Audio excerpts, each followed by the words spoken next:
guys, what's up? Welcome back to my channel. It's Bree-Jays, and today's video is going to be hair hacks, tips and tricks, tips and tricks. Anyway, it's going to be in the title. All right, you guys know what I'm trying to say.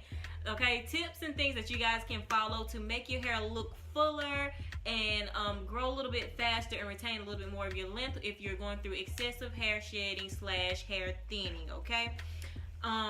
Also, side note, if you hear some popping and crunching in the background, my dog just decided that she wanted to eat when I am recording a video, so that is her smacking in the background. Okay.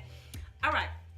So these tips and tricks are things that I use on myself personally, and I've been doing it for years, and I think they work. They haven't failed me yet, so you know, hopefully these tips and tricks will also work for you guys as well.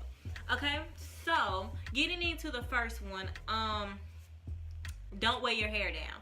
So I noticed that before I started making my own DIY leave-in conditioners, I noticed that if I use something thick, when I was still using over-the-counter products, if I was using something that was a little thick or whatnot, my hair would turn out, it would just seem a little, it would seem thinned out. Like, even though I was going through hair thinning from excessive shedding, it seemed a little bit thinner, like it just seemed see-through, unhealthy. And I think that is because, especially for natural hair, a lot of times these products want to promise definition. A lot of natural hair girls are kind of obsessed, whether they want to admit it or not, they're kind of obsessed with definition. Okay, you can have 4ZZZ hair, and somehow if you get a little bit of a curl, you know, they'll be in that video like, ooh, curls popping, look at that definition, that pop. And these companies know that, and I feel like they make their products, they put something in the products to make them a little heavy. So if you're still using over-the-counter products because that never really affected your scalp, kind of keep in mind that you want to use something that's kind of light, not too creamy, because that can end up making your hair look a little thinner than you would like for it to. Tip number 2 is leave some frizz. Okay, now I know frizz is nobody's best friend. Most women don't want frizz. You want sleek, you want defined, you want that. But if you leave a little frizz, especially at your roots, that lifts your hair and it gives it more of a voluminized look. Okay, so when I do my twist outs, for example, when I want just like a little bit of a wave or anything like that, what I'll do is I take my hair, and instead of like twisting all the way up here, I just twist like right around in here. I know I should probably do a video and like have a clip playing to the side, but I don't have one.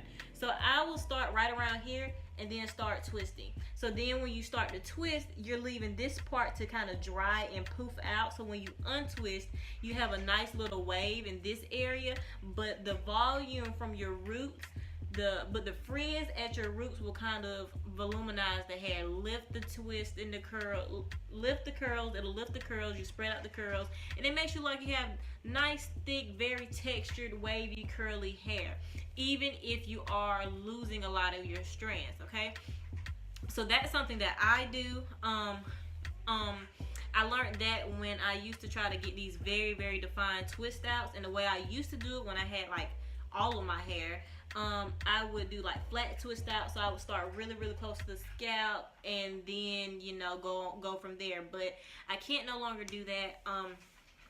But I do not recommend that if you're losing a lot of hair. If you try to define the hair at the scalp, where most of the hair is falling out at, okay, you're losing hair from the scalp, and you try to define it, it's going to, I find that it really shows the gaps. It really brings out the fact that your hair has been thinning. So I say leave some frizz, and that's kind of why I really like the puffy look.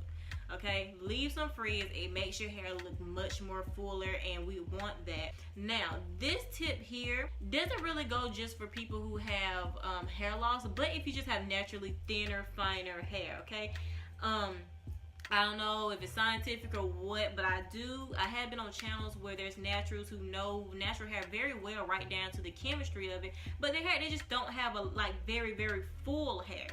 So this tip can be used for people who have, you know, thinner hair altogether. Tip number 3 is I want to introduce you guys to a new friend that I know you guys hate, and that is scissors. Okay, scissors is your best friend. All right, scissors is your best friend when you are going through some type of hair loss, mild hair loss, thinning, or things of that sort. When you're going through some type of hair loss, hair thinning, I do not know why your hair starts to look raggedy and-ish at the ends. I really don't quite frankly understand why, because you're losing hair at the scalp, but it does.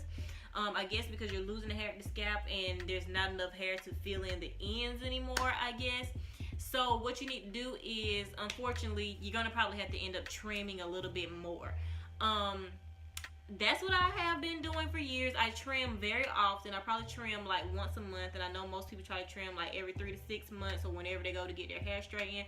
But I mean, you guys, if you take care of your hair and you really nurture your scalp, you're gonna grow it back, okay? That's gonna be my next tip for you guys, which is how to speed up the growth of your hair, keep the growth of your hair constant, okay? Before we get to that, finishing what I'm talking about with the scissors, just trimming the ends, just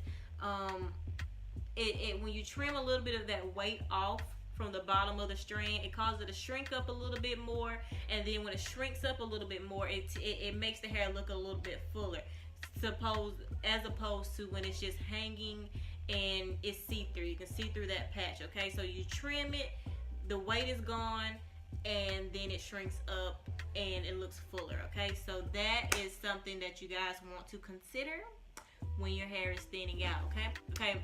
Now moving back into growing your hair and making sure that the blood is circulating to that scalp, and then your scalp is getting the nurture and the nutrients that it needs to continue to grow that hair out and replace the hair that you have lost. Make sure that you are doing scalp massages and that you're doing them properly, and that you are doing them with something that is really going to propel you into an abundance of hair, okay? All right, so if you guys remember a few videos back a long time ago, I told you guys that I had found an article where it said that if you massage your scalp too vigorously, especially if your scalp is already inflamed, you're just going to cause more hair loss. Well, I do believe that. I really do think that if you're going to massage your scalp, make sure you're going slow. Okay, make sure you're not just going too rough. Make sure you're going slow.